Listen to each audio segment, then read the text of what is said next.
Here's an obvious fact. The economy is in the shitter. And I just can't help but wonder, and I'm sure a lot of you are wondering about this too, about one particular source of income that unfortunately can never be attained. I'm talking about the church. Yes, I wholeheartedly believe that we should tax the church. Because think about it.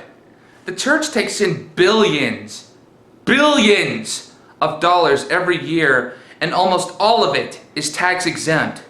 Imagine what all we could do with that money. Better education, public health care, better benefits for police and firemen, securing the border. We wouldn't have to cut military spending.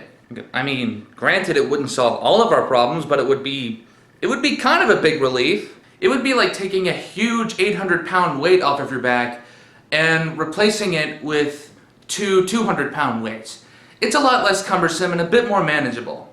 And now that I think of it, taxing the church would do more good for the country than the church would ever dream of doing. And this isn't just limited to Christianity. This applies to all religions. But, unfortunately, this could only happen in a perfect world. Hell, not even in a perfect world. In a perfect world, there would be no religion. And I would be married to Mila Kunis. But, I'm getting off subject here. The point I'm trying to make is that the government will probably never tax the church. At least not in my lifetime. It's like if you're a really poor person in a rural village. You're up to your neck in debt and you have no hopes of recovering. And you're standing at the gate of the house from the richest man in town. You just can't help but feel depressed knowing that you'll never be able to get inside and ask the person to redistribute a tiny bit of his wealth. Plus, even if you could, it would probably be pointless to ask because he's a really greedy person, and you can't really force the authorities to make him give you money. If it were possible to tax the church, the proposal would be shot down in a second by the majority. And their rebuttal is always these half-baked excuses too. God needs the money. No, God doesn't need the money. If God ever wanted something, he would just call it into existence, as he would so eloquently put it. Or does it not work that way? Does the church have some sort of celestial Western Union wiretap and you just wire him the money that way?